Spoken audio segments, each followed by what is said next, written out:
ఈరోజు 9వ పాఠం ప్రారంభించుకుంటున్నాము. క్రీస్తు శిలువలో ధర్మశాస్త్రమును కొట్టివేశాడు. దాని వెంట ప్రవేశపెట్టబడిన శ్రేష్టమైన నిరీక్షణ. ఈరోజు మనం నేర్చుకుపోయేటువంటి పాఠము కొత్త నిబంధన, దాని వెంట ప్రవేశపెట్టబడిన శ్రేష్టమైన నిరీక్షణ. అంతకంటే శ్రేష్టమైన నిరీక్షణ అని మనం ఇందులో చూస్తూ ఉన్నాము. అంతకంటే శ్రేష్టమైన నిరీక్షణ దాని వెంట ప్రవేశపెట్టబడను. దేని వెంట? ధర్మశాస్త్రము కొట్టివేయబడింది కాబట్టి దాని వెంట శ్రేష్టమైన నిరీక్షణ ప్రవేశపెట్టబడను గనుక దాని ద్వారా మనము దేవుని యొద్దకు చేరగలుగుతూ ఉన్నాము. అంటే అంతకంటే శ్రేష్టమైన నిరీక్షణ అనే అంశమును గూర్చి మనము నేర్చుకుందాం. అంతకంటే శ్రేష్టమైన నిరీక్షణ అనే అంశమును గురించి మనము నేర్చుకుందాం. దీనికంటే ముందుగా ఒకరు అడిగిన ప్రశ్నకు సమాధానంగా నేను ఈరోజు ముందుగా బైబిల్ గ్రంథంలో క్రీస్తు ధర్మశాస్త్రం ఎక్కడుంది అని ఒక ఆయన అడగడం జరిగింది. దేవుని ప్రజలైన ఇజ్రాయేల్ ప్రజలకు ఇచ్చినటువంటి ధర్మశాస్త్రం దేవుడు మోసే ద్వారా ఇచ్చాడు, అనుగ్రహించబడింది. అది క్రీస్తు శిలువలో కొట్టివేశాడు. తర్వాత క్రీస్తు ధర్మశాస్త్రము బైబిల్ గ్రంథంలో ఎక్కడుంది అనేటువంటి విషయాన్ని వారు అడగడం జరిగింది. అయితే పరిశుద్ధాత్ముడు వచ్చి యేసుక్రీస్తు శిలువలో మృతి పొంది పునరుద్ధానుడై పరలోకమునకు వెళ్ళిన తర్వాత పరిశుద్ధాత్మను పంపించగా ఆయన వచ్చి అపోస్తుల ద్వారా ప్రకటింపజేసినటువంటి ఏదైతే ఆ బోధ ఉందో అది క్రీస్తు ధర్మశాస్త్రం, అంటే క్రీస్తు న్యాయపీఠము. ఇంకా చెప్పాలంటే క్రీస్తు వేసే ముఖ్యమైన మూలరాయి ఉండగా అపోస్తులు ప్రవక్తలు వేసిన పునాది. అది అపోస్తుల కార్యముల దగ్గర నుండి ప్రకటన గ్రంథం వరకు మనకు ఉన్నటువంటి ఈ గ్రంథములన్నీ కూడా క్రీస్తు ధర్మశాస్త్రము, క్రీస్తు న్యాయపీఠము, క్రొత్త నిబంధన అని మీకు స్పష్టంగా తెలియపరచడం జరుగుతుంది. ఇప్పుడు మనం వాక్యంలోకి వెళ్దాం. ఎందుకంటే అంతకంటే శ్రేష్టమైన నిరీక్షణ అనే అంశమును గురించి మనం ఇప్పుడు నేర్చుకుందాం. దేనికంటే శ్రేష్టమైన నిరీక్షణ అంటే, దేనికంటే శ్రేష్టమైన నిరీక్షణ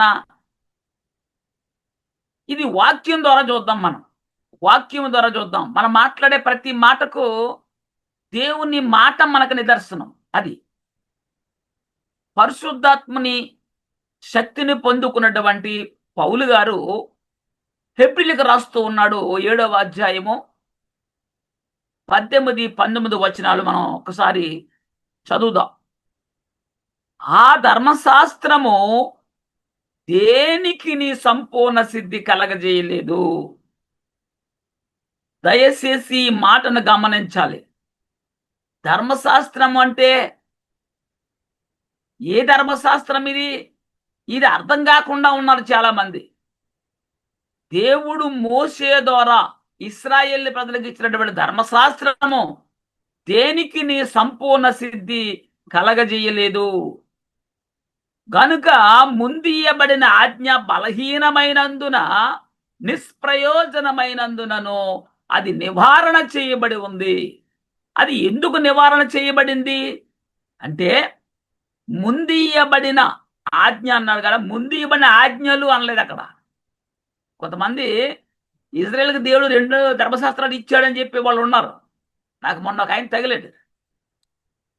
అయితే ఇక్కడ గమనించాలి, ముందియబడిన ఆజ్ఞ ఎలాంటిదంట? బలహీనమైనందున. రెండోది నిష్ప్రయోజనమైనందున అది నివారణ చేయబడింది. అంతకంటే శ్రేష్టమైన నిరీక్షణ దాని వెంటే ప్రవేశపెట్టబడింది. దాని వెంటే ప్రవేశపెట్టబడినటువంటి ఈ నిరీక్షణ, దీని ద్వారా దేవుని యొద్దకు మనము చేరుచున్నాము. చాలా జాగ్రత్తగా గమనించాలి. దేని ద్వారా మనము దేవుని యొద్దకు చేరగలుగుతున్నాము అంటే శ్రేష్టమైన నిరీక్షణ ద్వారా. ఇది మనం గమనించాలి. ఈ వచనము మనలను మనం చాలా జాగ్రత్తగా బాగా అర్థం చేసుకోవాల్సిన అవసరం ఉంది. అర్థం చేసుకోలేకపోతే మనము అపార్థం చేసుకునే అవకాశం ఉంది. వీళ్ళు ఎక్కువైపోయారు బాగా మనకి, చాలా పెద్ద ఆయన. అయితే ధర్మశాస్త్రం దేనికి సంపూర్ణ సిద్ధి కలగజేయలేదు అని ఉంది. మొదటి పాయింట్ ఏంటంటే ధర్మశాస్త్రము దేనికి సంపూర్ణ సిద్ధి కలగజేయలేదు అంటే అది నిష్ప్రయోజనం అయిపోయింది, నివారణ చేయబడి ఉంది, బలహీనమైపోయింది అని మనం చూసాం వాక్యంలో. రెండో పాయింట్లో మనం చూస్తే, రెండో వచనంలో మనం చూస్తే అంతకంటే శ్రేష్టమైన నిరీక్షణ దాని వెంట ప్రవేశపెట్టబడింది. అంతకంటే శ్రేష్టమైన నిరీక్షణ ప్రవేశపెట్టబడింది అనే సంగతి ఇప్పటికి కూడా చాలా మందికి తెలియబడని సంగతి. తెలుసుకోవాలా సహోదరులందరూ కూడా. ఇప్పుడు అంతకంటే శ్రేష్టమైన నిరీక్షణ ఏది? ఇది మనకు కావాలి. ఎందుకంటే దీని ద్వారా మనం దేవుని దగ్గర చేర్చబడుతున్నాము. దేని ద్వారా మనం దేవుని దగ్గర చేర్చబడుతున్నామో అది నీకు తెలియబడకపోతే నువ్వు ఎలా దేవుని దగ్గర చేర్చబడతావు? ఆలోచన చేయండి. అనగా ధర్మశాస్త్రం కొట్టివేయబడిపోయిన తర్వాత వచ్చిన నిబంధన అనగా క్రొత్త నిబంధన, అది ఎక్కడ ఉంది? ఇది ఒక ఆయన అంటాడు, బైబిల్లో కొత్త నిబంధన అనే పదాన్ని చూసాం కానీ క్రీస్తు ధర్మశాస్త్రం అనే పదాన్ని నేను చూడలేదయ్యా అన్నాడు. మోసే ద్వారా దేవుడిచ్చిన ధర్మశాస్త్రానికి అనేక పర్యాయ పదాలు ఉన్నాయి. క్రీస్తు న్యాయపీఠం అన్నా, క్రొత్త నిబంధన అన్నా, ఏమండి నిరీక్షణ అన్నా, శ్రేష్టమైన నిరీక్షణ అన్నా ఒకటే. ఆలోచన చేయండి. అందుకే క్రొత్త నిబంధన అది ఎక్కడుంది అంటే మత్తయి సువార్త దగ్గర నుంచి స్టార్ట్ అయిందంట. మరి మత్తయి సువార్త దగ్గర నుంచి స్టార్ట్ అయితే మత్తయి సువార్త దగ్గర నుంచి స్టార్ట్ అయినటువంటి ఆ బోధ, యేసుక్రీస్తు చేసినటువంటి 4 సువార్తల బోధ ఎవరికి చేయబడింది?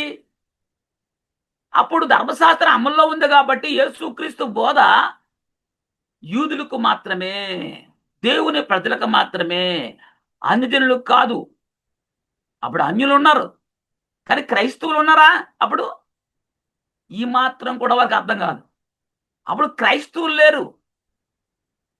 ఏమండి కొత్త నిబంధన ఎక్కడ అంటే మత్తయి సువార్త దగ్గర ప్రారంభం అవుద్దంట. ధర్మశాస్త్రం అమల్లో ఉన్న కాలంలో క్రీస్తు వచ్చి యేసుక్రీస్తు శివులో కొట్టేసే వరకు అది అమల్లో ఉంది. మరి అమల్లో ఉన్నటువంటి కాలంలో వచ్చినటువంటి 4 సువార్తలు కూడా దేనికి సంబంధించినవి? ధర్మశాస్త్రం అమల్లో ఉన్నటువంటి ప్రజలు జీవించిన జీవిత విధానాన్ని తెలియపరిచే చరిత్ర పుస్తకాలనే విషయాన్ని మీరు మొదట గుర్తించవలసిన అవసరం ఉంది. క్రొత్త నిబంధన పరిశుద్ధాత్ముడు వచ్చిన తర్వాత ప్రారంభమైంది. అంటే అపోస్తులు ప్రవక్తలు వేసిన పునాదే కొత్త నిబంధన. క్రీస్తు ధర్మశాస్త్రము, క్రీస్తు న్యాయపీఠము. అసలు ధర్మశాస్త్రం ఎందుకు కొట్టివేయవలసి వచ్చింది అంటే చాలా మంది ఎవరు చెప్పారు కొట్టేశారని, ఇంకా ఉంది కదా అనుకునేవారు కూడా చాలా మంది ఉన్నారు. దాన్నే పాటిస్తాననే వారు కూడా చాలా మంది ఉన్నారు. నాన్న దేవుని ప్రజలకు ఇచ్చినటువంటి ధర్మశాస్త్రము వారినే నీతిమంతులుగా తీర్చబడలేదని బలహీనమైందని కొట్టేస్తే దేవుడు ఆ బలహీనమైన దాన్ని నువ్వు పాటిస్తానంటున్నావు, అది నీ ఇష్టం. అది అసలు ధర్మశాస్త్రం ఎందుకు కొట్టివేయవలసి వచ్చింది? ధర్మశాస్త్రం దేనికిని సంపూర్ణ సిద్ధి కలగజేయలేదు కాబట్టి కొట్టివేయబడింది. ఏం జరిగింది? ధర్మశాస్త్రం దేనికిని సంపూర్ణ సిద్ధి కలగజేయలేదు.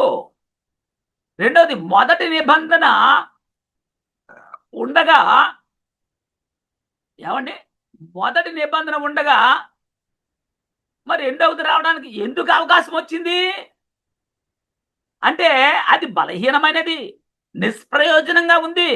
అది హెబ్రీ పత్రిక 8వ అధ్యాయము 7వ వచనం, మరలా 13వ వచనం కూడా చదువుదాం.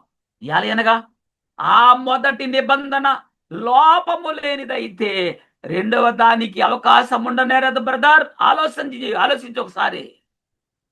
ఆ మొదటి నిబంధనలో లోపం ఉందంట. అది లోపము లేనిదైతే రెండవ దానికి అవకాశం ఉండనేరదు అని పరిశుద్ధాత్ముడు చెప్తున్నాడు. అర్థం చేసుకోవాలి. ఆయన కొత్త నిబంధన అని చెప్పుడు చేత మొదటిది పాతదిగా చేసి ఉన్నాడు.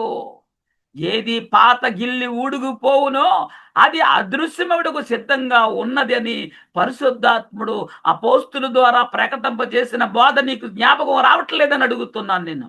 బైబిల్ గ్రంథంలో 2 నిబంధనలు ఉన్నాయని మనకు ఇక్కడ అర్థమవుతుంది. 2 నిబంధనలో, ఒకటి పాత నిబంధన, 2 క్రొత్త నిబంధన. ఎక్కడి నుంచి స్టార్ట్ అవుతుందో మనము ఈ అంశం ప్రారంభంలో చెప్పేసుకున్నాం. ఇవన్నీ కూడా మధ్యలో ఉంటే ఏమర్థం అవుద్ది ఆలోచించేయండి. ధర్మశాస్త్రము ద్వారా ఎవరు నీతిమంతుడిగా తీర్చబడడు అని లేఖనాల్లో ఉన్నాయి కదండి. గలతీ పత్రిక 3వ అధ్యాయం 10-11 చూస్తే, గలతీ పత్రిక 3వ అధ్యాయం 10-11 చూస్తే ధర్మశాస్త్రం విధించిన క్రియలకు సంబంధులందరూ శాపమునకు లోనై ఉన్నారంట. ఎందుకనగా ధర్మశాస్త్ర గ్రంథమందు రాయబడిన విధులన్నీ చేయుట యందు నిలకడగా ఉండని ప్రతివాడు శాపగ్రస్తుడని రాయబడి ఉంది. ధర్మశాస్త్ర గ్రంథమందు రాయబడి ఉన్న, ఏమండి చూడండి, అన్నింటినీ చేయుట యందు నిలకడగా ఉండనవాడు శాపగ్రస్తుడు అని రాయబడి ఉంది. ధర్మశాస్త్రములో ఎన్ని విధులైతే ఉన్నాయో అన్నీ నీవు చెయ్యాలి, నెరవేర్చాలి. ఏ ఒక్కటి నెరవేర్చకపోయినా నువ్వు శాపగ్రస్తుడివే. 10 ఆజ్ఞలు ఉన్నాయి. 9 నెరవేర్చి ఏదో ఒక చిన్నది మానేస్తే మొత్తం 10 విషయంలో కూడా నీవు శాపగ్రస్తుడివే. మరి ధర్మశాస్త్రము చేత ఎవడనో దేవుని ఎదుట నీతిమంతుడని తీర్చబడను సంగతి స్పష్టమే అంటున్నాడు. ఈ ధర్మశాస్త్రము చేతంట ఎవడనో దేవుని ఎదుట నీతిమంతుడని తీర్చబడను సంగతి స్పష్టం. అంటే ఏ ఒక్కడు కూడా ధర్మశాస్త్రము వలన నీతిమంతుడిగా తీర్చబడడు అని చాలా స్పష్టంగా చెప్తున్నాడు ఇక్కడ. యాలేనగా నీతిమంతుడు విశ్వాస మూలముగా జీవించును. మనం గమనించాలి దేవుని కుమారులారా, ధర్మశాస్త్రం ఎందుకు కొట్టివేయవలసి వచ్చింది? దానిలో లోపం ఉంది. ధర్మశాస్త్రం ఎందుకు కొట్టేవలసి వచ్చిందంటే దాంట్లో లోపం ఉంది. ఏంటి దాంట్లో ఉన్న లోపం? ధర్మశాస్త్రం విధించిన క్రియలకు లోనైన వారందరూ శాపగ్రస్తులై ఉన్నారు. అది యాకోబు రాస్తున్నాడు 2వ అధ్యాయం 10వ వచనం. యాకోబు పత్రిక 2వ అధ్యాయం 10వ వచనం. ఎవడైనను ధర్మశాస్త్రమంతయు గైకొనియు అంతయు ఒక్క ఆజ్ఞ విషయంలో తప్పిపోయిన ఎడల ఆజ్ఞలన్నింటి విషయంలో అపరాధి యగును. చూసారా? ఎవడైనా ధర్మశాస్త్రం అంతా గైకొని ఒకే ఒక్క ఆజ్ఞలో తప్పిపోతే ఆజ్ఞలన్నింటి విషయంలో కూడా వాడు ఏమవుతాడంట? అపరాధి, పాపి యగును. మొదటి నిబంధనలో లోపం ఉంది అని 2వ నిబంధన వచ్చింది. హెబ్రీ పత్రిక 6వ అధ్యాయము 4 నుండి 6వ వచనం వరకు చదువుదాం. ఒక్కసారి వెలిగించబడి పరలోక సంబంధమైన వరమును రుచి చూసి పరిశుద్ధాత్మలో పాలివారై దేవుని దివ్యవాక్యమును రాబో యుగ సంబంధమైన శక్తుల ప్రభావమును అనుసరించిన తరువాత తప్పిపోయిన వారు తమ విషయములో దేవుని కుమారుని మరలా సిలువేయచ్చు పహాటముగా ఆయనను అవమానపరుచుతున్నారు గనుక మారు మనసు పొందినట్లు అటు వారిని మరలా నూతన పరచుట అసాధ్యము. అంటే క్రొత్త నిబంధన దగ్గరికి వచ్చిన వారు కూడా రక్షణ పొందుకుని వెలిగించబడి మరలా పాపం చేస్తే అలాంటి వారికి కూడా మరి మరలా మారు మనసు పొందినట్లు అటు వారిని మరలా నూతన పరచుట అసాధ్యం అంటున్నాడు. కొత్త నిబంధనకి లోబడే ఉన్న వారికి గూర్చి రాయబడిన సంగతులు ఇవి. కొంతమంది మరి మోసే ధర్మశాస్త్రం ప్రకారంగా ఆజ్ఞలను అతిక్రమిస్తే, ఆజ్ఞ గైకొనకపోతే వారు అపరాధులుగా తీర్చబడతారని చెప్పేసి ఉంది కదా. మరి కొత్త నిబంధనలో కూడా మరి వీళ్ళు వెలిగించబడి మరలా పాపం చేస్తే అలాంటి వారికి కూడా శిక్ష ఉంది అని ఈ కొత్త నిబంధన కూడా చెప్తుంది కదా అని చెప్పే వాళ్ళు చాలా మంది ఉన్నారు. అయితే మొదటి నిబంధనలో ఉన్న శిక్షకి ఇక్కడ కొత్త నిబంధన గ్రంథంలో ఉన్నటువంటి శిక్షకి తేడా ఉంది. వీళ్ళు ఎవరంటే కొత్త నిబంధనలో ఎవరు వీళ్ళు? అనుభవపూర్వకంగా రక్షణ పొందుకున్నారు, అనుభవపూర్వకంగా దేవుడి రుచి చూశారు, మరలా వారు పాపం చేసినటువంటి వ్యక్తుల విషయంలో ఇక్కడ చెప్తున్నాడు. ఆలోచన చేద్దాం. మనం హెబ్రీ పత్రిక 10వ అధ్యాయం 26, 27 చూస్తే మనము సత్యమును గురించి అనుభవ జ్ఞానం, అంటే సత్యం అంటే ఏంటో తెలుసు, అనుభవం ఉంది, జ్ఞానాన్ని పొందుకున్న అనుభవ జ్ఞానం పొందిన తర్వాత బుద్ధిపూర్వకంగా నీకు అన్ని తెలుసుండి పాపము చేసిన పాపములకు బలి ఇక ఉండదు. ఇక బలి ఉండదంట. మరి ఏముంటది? శిక్ష మాత్రమే ఉంటది. అంటే మొదటి నిబంధన శిక్ష ఉంది, రెండవ నిబంధన కూడా శిక్ష ఉంది కదా అనేవారు ఉన్నారు. కానీ మొదటి నిబంధనలో లోపం ఉంది, రెండవ నిబంధన అట్లా కాదు. నీవు రక్షింపబడుతున్నావు, ఏమంటే నీతిమంతుడిగా తీర్చబడుతున్నావు. నీతిమంతుడిగా తీర్చబడిపోయిన తర్వాత కూడా ఏమండి సత్యవాక్యముల గురించి అనుభవ జ్ఞానం పొందిన తర్వాత బుద్ధిపూర్వకంగా పాపం చేస్తే ఆ పాపమునకు బలిక ఉండదు. మరి ఏముంది? 27 న్యాయపు తీర్పునకు భయముతో ఎదురు చూచుటయు విరోధులను దహించబోవు తీక్షణమైన అగ్నియు నికను ఉండును. అంటే రెండవ నిబంధన, కొత్త నిబంధనలో కూడా శిక్ష ఉంది అనే వాళ్ళు ఉన్నారు. కానీ ఈ శిక్ష వేరు. అది ఈ కొత్త నిబంధనలో నీతిమంతులుగా తీర్చబడలేకపోవట్లేదు. కొత్త నిబంధన నీతిమంతులుగా తీర్చబడుతున్నారు. ఇందులో మరి తీర్చబడిన తర్వాత మరలా పాపం చేస్తే అది 2వ పేతురు 2వ అధ్యాయం 21 చూస్తే 2వ పేతురు 2వ అధ్యాయము 21 వారు నీతి మార్గమును అనుభవపూర్వకంగా తెలుసుకొని, చూడండి ఏ మార్గాన్ని? నీతి మార్గమును అనుభవపూర్వకంగా తెలుసుకుని తమకు అప్పగించబడిన పరిశుద్ధమైన ఆజ్ఞ నుండి తొలగపోవుట కంటే ఆ మార్గము అనుభవపూర్వకంగా తెలియక ఉండుటే వారికి మేలు. ఎందుకు ఈ మాట చెప్తారు ఇక్కడ పరిశుద్ధాత్ముడు అంటే? నీవు అనుభవపూర్వంగా తెలియక ఉండుటే వారికి మేలు అన్నాడంటే, ఎందుకు మేలు అన్నాడంటే నీకు ఛాన్స్ ఉంటుంది. కొత్త నిబంధనకు వచ్చావంటే నీకు ఛాన్స్ ఉంది. ఏంటి? నిన్ను నీతిమంతునిగా తీరుస్తుంది. మరి తీర్చబడిన తర్వాత మరలా పాపం చేస్తే ఆ ఛాన్స్ ఉండదు. అది కాబట్టి అలా అనుభవపూర్వంగా తెలుసుకోకుండా ఉంటే నీ జీవితంలో చివరి దశలో అయినా ఏదో ఒక దశలో అయినా ఖచ్చితంగా నీకు ఆ యొక్క పద్ధతి, ఆ రక్షణ అనేటువంటి ఛాన్స్ ఉంటుంది అని చెప్పడం జరిగింది. ధర్మశాస్త్రంలోని క్రియలు చేయుట యందు నిలకడగా ఉండని ప్రతి వాడు శాపగ్రస్తునుంది. దేవుడు మోసే ద్వారా ఇశ్రాయేల్ ప్రజలకు ఇచ్చినటువంటి ధర్మశాస్త్రములో ఉన్న క్రియలు చేయుట యందు నిలకడగా ఉండని ప్రతి వాడు శాపగ్రస్తులను ఉంది అక్కడ. మరి కొత్త నిబంధనలో అనగా దాని వెంట వచ్చిన నిరీక్షణ ద్వారా అందరూ దేవుని ఎదుగు చేరగలుగుతున్నారా అని ఉంది. దాని వెంట వచ్చినటువంటి శ్రేష్టమైన నిరీక్షణ ద్వారా అందరూ దేవుని ఎదుగు చేరగలుగుతున్నారని ఉంది. హెబ్రీ పత్రిక 6వ అధ్యాయం 4 నుండి 6 వరకు చూస్తే ఒకసారి వెలిగించబడి పరలోక సంబంధమైన వరములను రుచి చూచి, అంటే వాక్యం విన్నారు, పశ్చాత్తాపడ్డారు, పాపక్షమానం కొరకు యేసుక్రీస్తు నామములో బాప్తిజం పొందుకున్నారు, రక్షణ వచ్చేసింది. ఏమంటే ఈ రక్షణలో కొనసాగుతూ కొనసాగుతూ కొనసాగుతూ ఉండగా మరలా వారు పరిశుద్ధాత్మలో పాలువారై ఉన్నారు. దేవుని దివ్య వాక్యమును రాబో యుగ సంబంధమైన శక్తుల ప్రభావం అనుభవించిన తరువాత తప్పిపోయిన వారు. అది అనుభవించిన తర్వాత మరి తప్పుకోవడం ఏంటి? అనుభవపూర్వంగా తెలుసుకుని మరలా తప్పుపోకూడదు. అలా తప్పుపోయిన వారికి శిక్ష. అది అన్నాడు ఇక్కడ, తమ విషయములలో దేవుని కుమారుడు మరలా సిలువ వేసి బహాటముగా ఆయనను అవమానపరుస్తున్నారు కనుక మారు మనసు పొందినట్లు అట్టు వారిని మరలా నూతన పరచుట అసాధ్యము అన్నాడు.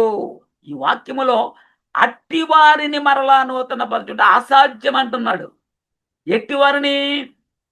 వాక్యాన్ని విని మారు మనసు పొంది యేసుక్రీస్తు దేవుని కుమారుడని, ఆయన మన పాపాల కోసం మృతి పొందాడని, తండ్రి ఆయన లేపాడని అన్ని తెలుసుకున్నావు, రక్షణ పొందుకున్నావు, ఆ దివ్యమైన వాక్యాన్ని అనుభవిస్తున్నావు, పరిశుద్ధాత్మలో పాలువారిగా ఉన్నావు.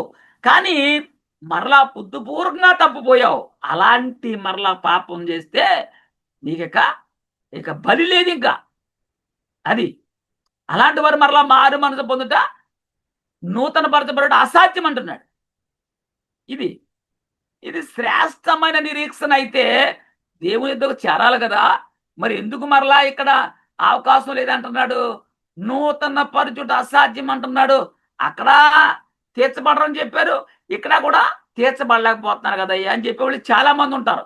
కానీ ఈ తేడా గమనించాలి. ఎందుకంటే హెబ్రీ పత్రిక 10:26 ఏమన్నాడు? మనము సత్యమును గూర్చి అనుభవ జ్ఞానము పొందిన తరువాత, అది అసలు పొందకుండా ఉంటే నీకు గొడవలేదు. పొందావు, అనుభవ జ్ఞానం పొందేసుకున్నావు. సత్యమును గూర్చి అనుభవ జ్ఞానం పొందేసిన తర్వాత మరలా బుద్ధిపూర్వకంగా పాపం చేసిన ఎడల పాపమునకు బలిక ఉండదు. అలాంటి వారికి ఇది రెండింటికి తేడా ఉంది. కొత్త నిబంధనలో కూడా శిక్ష ఉంది కదా అబ్బాయి అనేవాళ్ళు చాలా మంది ఉన్నారు. కానీ అర్థం చేసుకోవాలి, ఇక్కడ నీతిమంతులుగా తీర్చబడుతున్నారు, అక్కడ తీర్చబడట్లేదు. ఇక్కడ దేవుని ఎదుగు చేర్చబడుతున్నారు, అక్కడ దేవుని ఎదుగు చేర్చబడలేకపోతున్నారు. ఇది తేడా. దేవుని యొద్దకు చేర్చబడిన వారు, నీతిమంతులుగా తీర్చబడిన వారు మరలా పాపము చేస్తే ఆ పాపానికి బలి లేదు. ఇది ఆలోచన చేయాలి. 2 నిబంధనల్లో కూడా శిక్ష ఉంది. అలాంటప్పుడు దాని వెంట వచ్చినటువంటి ఈ శ్రేష్టమైన నిరీక్షణ ఎలా మంచిదవుతుంది, గొప్పదవుతుంది అడిగే వారు కూడా ఉంటారు. కానీ అర్థం చేసుకోవాలా, మొదటి నిబంధనలోనూ తీర్పు రక్షణ ఉంది, రెండవ నిబంధనలోనూ తీర్పు ఉంది. మరి అలాంటప్పుడు ఇది ఎలా శ్రేష్టమైంది, ఎలా శ్రేష్టమైంది అవుతుంది అని అడుగుతున్న వారు కూడా ఉన్నారు. తేడా లేదా? అక్కడ అసలు మరి నీతిమంతులుగా తీర్చబడలేకపోతున్నారు, ఇక్కడ నీతిమంతులుగా తీర్చబడుతున్నారు, దేవుని యొద్దకు చేర్చబడుతున్నారు. అది దేవుని యొద్దకు చేర్చబడిన తర్వాత మరలా బుద్ధిపూర్వకంగా పాపం చేస్తే అది అప్పుడు శిక్ష. కొత్త నిబంధన ఎలా శ్రేష్టమైనది అయింది? మనకు మొట్టమొదట దేవుడు నీతి ఏమిటి అనేది మనకు అర్థం కావాలి. మనకేం అర్థం కావాలి? అసలు మొట్టమొదట దేవుని నీతి అంటే ఏమిటి, ఇది అర్థం కావాలి. ధర్మశాస్త్రమునకు కొత్త నిబంధనకును పోలుస్తామా అంటే అలా పోల్చకూడదు, పోల్చే ప్రసక్తి లేదు. అత్యధికమైన మహిమ దానికి ఉండు చేత ఇంతకు మునుపు మహిమ గలదిగా చేయబడినది ఈ విషయంలో మహిమ లేనిదిగా అయిపోయింది అన్నాడు. అక్షరము చంపును, అక్షర సంబంధమైన పరిచర్య మహిమ గలదైతే ఆత్మ సంబంధమైన పరిచర్య మరీ ఎక్కువైన మహిమ గలదై ఉంటుందని చెప్తున్నాడు. అంతకంటే శ్రేష్టమైన నిరీక్షణ వచ్చింది. దీనిని మనము అనుసరిస్తున్నాము. దీని ద్వారా కూడా శిక్షించే పరిస్థితి ఉందా అనేది ఒక్కసారి మనం ఆలోచించాలి. ఏది అంతకంటే శ్రేష్టమైన నిరీక్షణ వచ్చింది కాబట్టి దీనిని మనం అనుసరిస్తున్నాము. దీని ద్వారా కూడా శిక్షించే పరిస్థితి ఉందా అనేది ఆలోచించవలసిన అవసరం ఉంది. ధర్మశాస్త్రం గురించి మనం ఆలోచిద్దాం. ఎందుకంటే ఈ రెండు నిబంధనలు కంపేర్ చేస్తేనే కదా మనకి ఏది శ్రేష్టమైందో ఏది మహిమగలదో మనకు అర్థమవుద్ది. ధర్మశాస్త్రం అమల్లో ఉన్న కాలంలో ధర్మశాస్త్రం ఏం చెబుతుంది? ధర్మశాస్త్రము అమలులో ఉన్న కాలంలో ధర్మశాస్త్రం ఏం చెబుతుంది? ధర్మశాస్త్రం చెబుతుంది ధర్మశాస్త్రము ద్వారా ఎవరును నీతిమంతులుగా తీర్చబడే సంగతి, తీర్చబడరనే సంగతి స్పష్టమని చెప్తుంది. ధర్మశాస్త్రము ద్వారా ఎవరును నీతిమంతులుగా తీర్చబడడు అనే సంగతి స్పష్టమని ధర్మశాస్త్రమే చెప్తుంది. మరి ధర్మశాస్త్రం ఎందుకు నీతిమంతులుగా తీర్చబడలేకపోతుంది అంటే ధర్మశాస్త్రము పాపం అనంటే ఏమిటో తెలియపరుస్తుంది అంతే. ధర్మశాస్త్రం పాపం అంటే ఏంటి అనేది తెలియపరుస్తుంది, ఆ సంగతి తెలుసు. కానీ పాపమును తీసివేసే శక్తి ధర్మశాస్త్రానికి లేదు. ఇది మనం తెలుసుకోవాలి. పాపం అనగా ఏంటో తెలియపరిచేటువంటి సంగతి ధర్మశాస్త్రం తెలుసు, కానీ ఆ పాపాన్ని తీసివేసేటువంటి శక్తి ధర్మశాస్త్రానికి లేదు. రోమపత్రిక 3:20 మనం చూడగలిగితే, యాలయనగా ధర్మశాస్త్ర సంబంధమైన క్రియల మూలముగా, ఏ క్రియలు? ధర్మశాస్త్ర సంబంధమైన క్రియల మూలముగా ఏ మనుషుడును ఆయన దృష్టికి నీతిమంతుడని తీర్చబడడు. ఏ మనుషుడు నీతిమంతుడుగా, ఆయన దృష్టికి నీతిమంతుడిగా తీర్చబడడు అంటుంది. ధర్మశాస్త్రం వలన పాపం అనగా ఎటుదో తెలియబడుచు ఉన్నది అన్నాడు. ధర్మశాస్త్రం వచ్చింది కనుక పాపం ఎక్కడుంది? లోకములో ఉంది. కానీ ధర్మశాస్త్రము లేనప్పుడు పాపము ఆరోపించబడదు. రోమపత్రిక 7:8 మరలా 13. అయితే పాపము అంట ఆజ్ఞను ఏతువు చేసుకుని, పాపం దేన్ని ఏతువు చేసుకుని? ఆజ్ఞను. ఇంతకీ ఆజ్ఞన్నా, విధులన్నా, కట్టడాలన్నా, ధర్మశాస్త్రం అన్నా ఒకటే. పాపము ఆజ్ఞను హేతువు చేసుకుని సకల విధమైన దురాశలను నాయందు పుట్టించెను. ధర్మశాస్త్రము లేనప్పుడు పాపము మృతం. ధర్మశాస్త్రమే లోకం లేకపోతే పాపము మృతం అన్నాడు. 13. ఉత్తమమైనది నాకు మరణకరమాయన అట్లనరాదు. అయితే పాపము ఉత్తమమైన దానిని మూలముగా నాకు మరణము కలగజేయుచు పాపమైనట్టు అగపడు నిమిత్తము, అనగా పాపము ఆజ్ఞ మూలముగా అత్యధిక పాపముకు నిమిత్తము అది నాకు మరణకరమైనట్టున్నాడు. పాపము ఆజ్ఞ మూలంగా అత్యధిక పాపముకు నిమిత్తము అది నాకు మరణకరమైన అంటాడు. పాపానికి బలం ఎక్కడుంది? ధర్మశాస్త్రములో ఉంది. 1 కొరింథీ 15:15-56 చూస్తున్నాం. 15:55-56 వచనాలు ఏమని చెప్తున్నాడు ఇక్కడ మనం చూడగలిగితే, ఓ మరణమా నీ విజయం ఎక్కడా? ఓ మరణమా నీ ముళ్ళు ఎక్కడా? మరణపు ముళ్ళు పాపము, పాపమునుకున్న బలం ఏంది? ధర్మశాస్త్రము. పాపనుకున్న బలము ధర్మశాస్త్రము. మరి రోమా 7:13 చెప్తున్నాడు, ఉత్తమమైనది నాకు మరణకరమైన అట్లా రాదు. అయితే పాపము ఉత్తమమైన దాని మూలముగా నాకు మరణము కలగజేయచ్చు. పాపమైనట్టు అగపడు నిమిత్తము, అనగా పాపము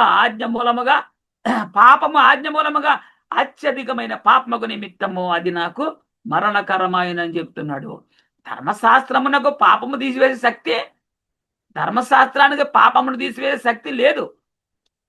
రెండవది, ఆజ్ఞ మూలముగా పాపము అత్యధిక పాపమయ్యే అవకాశం ఉంది. ఆజ్ఞను గైకుంటే ఆజ్ఞ నీతిమంతుడుగా తీరుస్తుంది. ఆజ్ఞను అతిక్రమిస్తే పాపంలో బంధిస్తుంది. అది వీరు ఎందుకు పాపులుగా తీర్చబడుతున్నారు అంటే, ధర్మశాస్త్రమునందు ఉన్న క్రియలన్నీ చేయుటయందు నిలకడగా ఉండని ప్రతివాడు శాపగ్రస్తుడు. అంటే ఈ దేవుని ప్రజలు ఏం చేస్తున్నారు? ధర్మశాస్త్రం మందు ఉన్నటువంటి క్రియలన్నీ చేయుటయందు నిలకడగా లేరాళ్ళు. అందుకే వారందరినీ ధర్మశాస్త్రం పాపంలో బంధించింది. ఇది వాస్తవం. ధర్మశాస్త్రమును ధర్మానుకూలంగా దానిని ఉపయోగిస్తే అది మంచిది, శ్రేష్టమైంది, మహిమగలది. మరి ధర్మానుకూలంగా దాన్ని ఉపయోగించేవారేని? ధర్మశాస్త్ర అమల్లో ఉన్న కాలమును గూర్చి ఎలాంటిది అని పౌలు చెప్తున్నాడు. ధర్మశాస్త్రం అమల్లో ఉన్న కాలమును గూర్చి ఎలాంటిదని చెప్తున్నాడు అంటే, రోమపత్రిక 3:23 చూడండి. ధర్మశాస్త్రం అమల్లో ఉంది అప్పుడు. కానీ చాలా మందికి తెలియదు ఈ వాక్యం. పౌలు గారు ధర్మశాస్త్రం అమల్లో ఉన్నటువంటి కాలంలో ఉన్న ప్రజలను జ్ఞాపకం చేశాడని తెలియదు వీళ్ళకి. పౌలు గారు రోమాపత్రిక రాసేటప్పుడు ధర్మశాస్త్రం అమల్లో ఉన్న ప్రజల యొక్క స్థితిని జ్ఞాపకం చేస్తున్నాడు. ఇది వీళ్ళకి తెలియదు. ఇప్పుడు కూడా సంఘం స్థాపించబడినటువంటి ఈ కాలంలో కూడా చెప్పేస్తారు దీన్ని. ఏ భేదమనో లేదు, అందరూ పాపం చేసి దేవుడు అనుగ్రహించి మహిమను పొందుకోలేకపోతున్నారు అబ్బాయి అంటారు. ఇది ఇప్పుడా? ఏ భేదం లేదు, అందరూ పాపం చేసి దేవుడు అనుగ్రహించి మహిమను పొందుకోలేకపోతే యేసుక్రీస్తు ఎందుకు మృతి పొంది మనకు రక్షణ తెచ్చాడు? ఆలోచన చేయండి. అంటే ధర్మశాస్త్రం అమల్లో ఉన్న కాలంలో ఉన్న ప్రజల పరిస్థితిని ఇక్కడ మనకి పౌలు గారు జ్ఞాపకం చేస్తున్నారు. ఏ భేదం లేదు అబ్బాయి, అందరూ. ఎందుకంటే అందరూ ఏం చేశారు? ఆజ్ఞ అతిక్రమిస్తున్నారు. వాళ్ళు పాపము చేసి దేవుడు అనుగ్రహించి మహిమను పొందుకోలేకపోయారని చెప్పాడు. ఇది ధర్మశాస్త్రం అమల్లో ఉన్న కాలంలో దేవుని ప్రజల యొక్క పరిస్థితి. ఇది మనం ఆలోచించాలి. అప్పుడు సంగతి అది. రోమపత్రిక 3:9 రోమపత్రిక 3:9 మరలా 19 అలాగైనా ఏమందము మేము వారికంటే శ్రేష్ఠులమా, తక్కువ వారమా? ఎంత మాత్రం కాము. యూదులేమి గ్రీసు దేశస్థులేమి అందరూ పాపమునకు లోనై ఉన్నారని ఇంతకు ముందు దోషారోపణ చేసి ఉన్నాము. యూదులు దేవుని ప్రజలు, వాళ్ళ దగ్గర ఆజ్ఞ ఉంది. ఆజ్ఞ ఉండి ఆజ్ఞ గైకొనలేకపోయారు, అతిక్రమించారు. మరి గ్రీకు దేశస్థులు ఏం చేశారంటే వారు అన్యులు, వారికి ఆజ్ఞ లేదు. ఆజ్ఞ లేకపోయినా ఆజ్ఞను గైకుంటే వాళ్ళే ధర్మశాస్త్రం అయినట్టుండును. కానీ వీళ్ళు కూడా ఏమైపోయారు?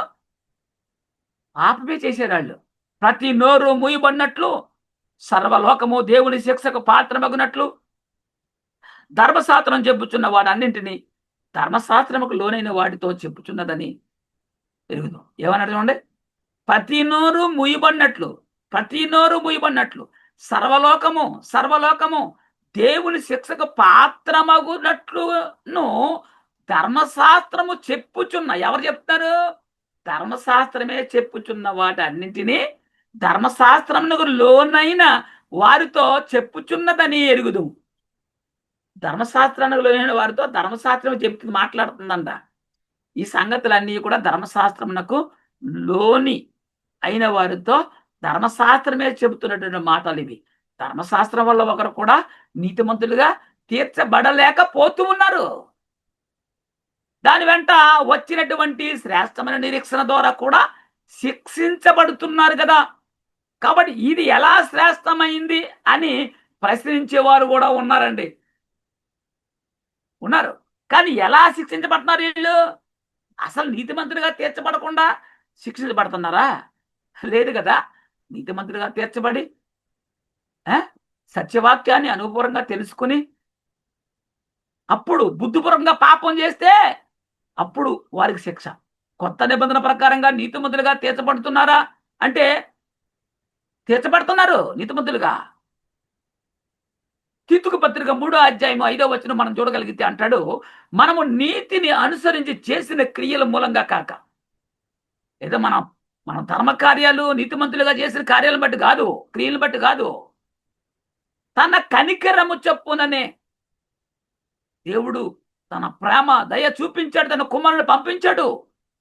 ఆ కనికరము చొప్పునే పునర్జన్మ సంబంధమైన స్నానము ద్వారాను పరిశుద్ధాత్మ మనకు నూతన స్వభావం కలుగజేయడం ద్వారాను మనల్ని రక్షించెను. ఇదండి, ఇది మనం గుర్తుంచుకోవాలి. ఎఫెసీయులు 2:8 కూడా అంటాడు, మీరు విశ్వాసము ద్వారా కృపచేతనే, దేని ద్వారా? విశ్వాసము ద్వారానే కృపచేతనే రక్షింపబడి ఉన్నారు. ఇది మీ వలన కలిగినది కాదు, దేవుని వరం. నువ్వు కష్టపడితే వచ్చింది కాదు, ఇది ఉచితంగా వచ్చింది. అయ్యో నా జీవితకాలం అంతా నేను కష్టపడి సంపాదించుకున్నానికి వీలు లేదు. అక్కడ నీతిమంతులుగా తీర్చబడలేకపోతున్నారు. ఇక్కడ విశ్వాసము ద్వారా, కృప ద్వారానే ఉచితంగా కష్టపడనక్కర్లేకుండా నీతిమంతులుగా తీర్చబడుతున్నారండి. కొత్త నిబంధన దగ్గరికి వచ్చేసరికి ఉచితంగానే నీతిమంతులుగా తీర్చబడిపోతున్నారు. అక్కడ తీర్పు ఎవరికి అంటే నీతిమంతులుగా తీర్చబడి మరలా పాపము చేసిన వారికి తీర్పు తీర్చబడుతుందే గాని అసలు నీతిమంతులుగా తీర్చబడకుండా తీర్పు తీర్చబడట్లేదు. కొత్త నిబంధన ప్రకారము రక్షణ పొందుకుని అనుభవపూర్వకంగా తెలుసుకుని తర్వాత కూడా పాపము చేస్తే అలాంటి వారికి శిక్ష పడుతుంది. ఎలా ప్రశ్న 2 నిబంధనలు ఒక్కటే అని ఎలా చెప్పగలుగుతున్నావు నువ్వు? వీళ్ళ అసలు పాపము చేయనోళ్ళ అంటే కాదు. వీళ్ళు అసలు నీతిమంతులుగా తీర్చబడిన తరువాత అంటే ధర్మశాస్త్రం దగ్గర ఉన్న వాళ్ళు అసలు నీతిమంతులుగానే తీర్చబడలేదు వాళ్ళు. మరి ఇక్కడ క్రొత్త నిబంధనకు వచ్చేసరికి నీతిమంతులుగా తీర్చబడుతున్నారు, అనుభవ జ్ఞానం పొందుకుంటున్నారు, పరిశుద్ధాత్మలో పాలు పొందుకుంటున్నారు, మరలా బుద్ధిపూర్వకంగా పాపం చేస్తున్నారు. అలాంటి వాళ్ళకి శిక్ష. ధర్మశాస్త్రం వల్ల అసలు నీతిమంతులుగా తీర్చబడరు. కొత్త నిబంధన యొద్దకు వచ్చేసరికి ఉచితంగా కృప వలన నీతిమంతులుగా తీర్చబడుతున్నారనే సంగతి మనం బలంగా నమ్మవలసిన వారమై ఉన్నాము. ఎఫెసీయులకు రాసిన పత్రిక 2వ అధ్యాయము 8, 9 వచనాలు చూద్దాము. మీరు విశ్వాసము ద్వారా కృపచేతనే రక్షింపబడి ఉన్నారు. ఇది మీ వలన కలిగింది కాదు, దేవుని వరం. ఇంకా అది క్రియల వలన కలిగింది కాదు. ధర్మశాస్త్రం క్రియల వల్ల, అక్కడ క్రియ లేకుండా బతికారాళ్ళు. అది క్రియల వల్ల కలిగింది కాదు కనుక ఎవడనో అతిశయపడ వీలు లేదు. ఎవరిది నా వలన, నా క్రియ వల్ల అన్నానికి లేదు. ఎలా కలిగింది రక్షణ అంటే దేవుని కృప వలన ఉచితంగా రక్షణ మనకి అనుగ్రహించబడింది. ఉచితంగా పొందుకుంటున్నాం మనం. ఇది కృపాకాలంలో ఉన్నాం మనం. కృప ద్వారానే రక్షింపబడుతున్నాం మనం. కృపాకాలములో ఉన్న క్రైస్తవ సంఘము కృప ద్వారానే రక్షింపబడుతూ ఉన్నామనే విషయాన్ని, సంగతిని బలముగా నమ్మవలసిన వారంగా ఉండాలి. అపోస్తుల కార్యాల 15వ అధ్యాయము 11వ వచనాన్ని కానీ చూడగలిగితే ప్రభు అయిన యేసు కృప చేత, ఎవరి కృప చేత? ప్రభు అయిన యేసు కృప చేత మనము రక్షణ పొందుదుమని నమ్ముచున్నాము కదా. అలాగే వారును రక్షణ పొందుదురనెను. 2 పేతురు 2వ అధ్యాయము 20, 21, 22 వచనాలు చూద్దాం. వారు ప్రభువును రక్షకుడైన యేసుక్రీస్తు విషయమైన, ఏమంటే వారు ప్రభువును రక్షకుడైన యేసుక్రీస్తు విషయమైన అనుభవ జ్ఞానము చేత ఈ లోక మాలిన్యమును తప్పించుకున్న తరువాత మరలా వాటిలో చిక్కుబడి వాటి చేత జయింపబడిన ఎడల వారి కడవరి స్థితి మొదటి స్థితి కంటే మరి చెడ్డదగును. అందుకే నాన్న తెలుసుకోకుండా ఉంటే మేలురా, ఆ ఛాన్స్ అన్న ఉండు, తెలుసుకుని మరలా పాపం చేస్తే ఛాన్స్ పోయింది అంటాడు. అందుకే వారు నీతి మార్గమును అనుభవపూర్వంగా తెలుసుకొని తమకు అప్పగించబడిన పరిశుద్ధమైన ఆజ్ఞ నుండి తొలగిపోవట కంటే ఆ మార్గాన్ని అనుభవపూర్వంగా తెలుసుకొనక ఉండుటయే వారికి మేలు. ఎందుకు మేలు? వారికి అవకాశం ఉంటది, ఇప్పుడు అవకాశం లేదు. కుక్క తన వాటికి తిరిగినట్టు, కడుగబడిన పంది బురదలో దొరుటకు మళ్ళినట్టు నిజమైన సామెత చొప్పున వీరికి సంభవించింది. ఎవరికి? కొత్త నిబంధన దగ్గర కూడా తీర్పు పొందుతున్న వారి గురించి. అది పాపం చేశావు, తెలుసుకున్నావు, పశ్చాత్తాపడ్డావు, దుఃఖపడ్డావు, క్షమాపణ, రక్షణ దొరికింది, ఉచితంగా నీతిమంతులుగా తీర్చబడ్డావు, మరలా ఎందుకయ్యా మరలా పాపం చేశావు? అలా చేస్తే అలాంటి వారికయ్యా శిక్ష. మీరు అసలు నీతిమంతులుగా తీర్చబడిన వారు కారు, కానీ వారు నీతి మార్గమును అనుభవపూర్వంగా తెలుసుకుని తమకు అప్పగించబడిన ఆజ్ఞను తొలగిపోయిన వారు. ఎలాంటి వారికనే శిక్ష, అలాంటి వారే శిక్షకు పాత్రులు. కొత్త నిబంధనకు వచ్చేసరికి యేసుక్రీస్తు దేవుని కుమారుడని, ఆయన మన పాపములు తీసివేయడానికి ఈ లోకానికి వచ్చాడని, ఆయనను మృతుల్లోంచి తండ్రి లేపి ఉన్నాడని, ఆయన ప్రభు అని, ఆయన మన హృదయంలో ఆయన ప్రభు అని మన హృదయంలో విశ్వసించిన యెడల పాప క్షమాపణ కొరకు యేసుక్రీస్తు నామములో బాప్తిజం తీసుకుంటే పాప క్షమాపణ కలుగుతుంది, మనకు రక్షణ వస్తుంది. అది కొత్త నిబంధన యొద్దకు వచ్చేసరికి ఎంత ఉంది. దీనికోసం మనం ఏమైనా కష్టపడాలా అంటే నువ్వేం కష్టపడుతున్నావు? కష్టపడవలసిన అవసరం లేదు, కష్టపడవలసిన పని లేదు. కేవలం విశ్వాసము ద్వారా నమ్ముట వలన మనము రక్షణ పొందుకొనుచు ఉన్నాము. నీతిమంతులుగా తీర్చబడిన తర్వాత మరలా పాపము చేసిన వారి సంగతి అక్కడ చెప్పబడింది తప్ప నీతిమంతులుగా తీర్చబడకుండా పాపంలో బంధించట్లేదు కదా. విశ్వసించిన వారు ఏం చేస్తారంటే వారు పాప క్షమాపణ కొరకు బాప్తిసం తీసుకుంటారు. అపోస్తుల కార్యాలు 2వ అధ్యాయము 38వ వచనం చూస్తే అక్కడ ఏమని రాయబడింది? పేతురు, మీరు మారు మనసు పొంది పాప క్షమాపణ నిమిత్తం యేసుక్రీస్తు. పేతురు అన్నాడు, మీరు మారు మనసు పొంది పాప క్షమాపణ నిమిత్తం ప్రతి వాడు యేసుక్రీస్తు నామమున బాప్తిసం పొందుడి. అప్పుడు మీరు పరిశుద్ధాత్మ అను వరమును పొందుదురన్నాడు. వాక్యాన్ని వినాలి, క్రీస్తుని గురించి వినాలి, పశ్చాత్తాపడాలి, మారు మనసు పొందాలి. పాప క్షమాపణ కొరకు యేసుక్రీస్తు నామములోనికి బాప్తిసం తీసుకోవాలి. అప్పుడు కదా నీకు పరిశుద్ధాత్మని వరము పొందుకుంటావు. బాప్తిసం తీసుకుంటే పాప క్షమాపణ దొరుకుతుంది. ధర్మశాస్త్రం ప్రకారము పాపముల కొరకు మాటి మాటికి అర్పించి బలుల వలన పాపక్షమాపణ కలిగిందా అంటే లేదు. సంవత్సరం ప్రతి సంవత్సరం కూడా వెళ్ళి పాప క్షమాపణ కోసం బలులు అర్పిస్తూనే ఉండాలి. యేసుక్రీస్తు సదాకాలం నిలుసు ఒకే ఒక్క బలి తన్ను తాను అర్పించుకున్నాడండి. యేసుక్రీస్తు సదాకాలం నిలిసే బలి తన్ను తాను అర్పించుకున్నాడు. పాప క్షమాపణ కొరకు మనం ఏమి కష్టపడుతున్నాము అంటే ఏం కష్టపడట్లేదు, మనం ఉచితంగా అనుగ్రహించబడుతుంది. కేవలం వాక్యం విని విశ్వసిస్తే చాలు రక్షణ కలుగుతుంది. మనము రక్షణ పొందడానికి ఏం చేస్తున్నాము అంటే యేసుక్రీస్తు నామంలోనికి బాప్తిసం పొందుతున్నామంటే. ఏమైనా కష్టపడుతున్నాం మనం? ఊరికనే కదా, ఉచితంగా కదా వస్తుంది. ధర్మశాస్త్రం వలన నీతిమంతులుగా తీర్చబడితే యేసుక్రీస్తు సిలువలో బలి అవ్వాల్సిన అవసరం ఏముంది? యేసుక్రీస్తు ఈ లోకానికి రావాల్సిన అవసరం ఏముందండి అసలు? బలహీనమైనటువంటిది కదా అది, అందుకే కొట్టేశాడు. దాని వెంట శ్రేష్టమైన నిరీక్షణ వచ్చింది. క్రొత్త నిబంధన ఎక్కడి నుంచి ప్రారంభం కూడా అర్థం కాదు వీళ్ళకి. మార్కు సువార్త 16:16 అంటాడు, నమ్మి బాప్తిసం పొందిన వాడు రక్షింపబడును, నమ్మని వానికి శిక్ష విధించబడు. ప్రతి ఒక్కరి కంఠస్థ ఈ వాక్యం. నమ్మంటే ఏమి నమ్మాలి? ఏమి నమ్మాలి? వ్యక్తులు సాక్ష్యాలు నమ్మాలా? పాత నిబంధన గ్రంథంలో భక్తుల యొక్క చరిత్రలు నమ్మాలా? ఏమి నమ్మాలి మనం చెప్పండి? యేసుక్రీస్తు సిలువ వేయబడి పునరుద్ధరణి లేచిన యేసుక్రీస్తును గూర్చినటువంటి మాటను నమ్మితేనే మనకి రక్షణ, పాప క్షమాపణ కలుగుతుంది. ఇది కేవలం ఉచితంగానే మనం పొందుకుంటున్నాం. రోమాపత్రిక 3వ అధ్యాయము 21, 22, 23, 24 వరకు చదువుకుందాం. ఇట్లుండగా ధర్మశాస్త్రమునకు వేరుగా దేవుని నీతి బయలుపరచబడుతుంది. ధర్మశాస్త్రానికి వేరుగా దేవుని నీతి బయలుపరచబడుతుంది. దానికి ధర్మశాస్త్రమును ప్రవక్తలను సాక్ష్యమిచ్చుచున్నారు. దేవుని నీతి బయలుపరచబడుతుందని ధర్మశాస్త్రమే చెప్తుంది, ప్రవక్తల గ్రంథాలు కూడా సాక్ష్యం ఇస్తున్నాయని పరిశుద్ధాత్ముడు చెప్తున్నాడు. ఈ సంగతులు వారు పట్టించుకోరు.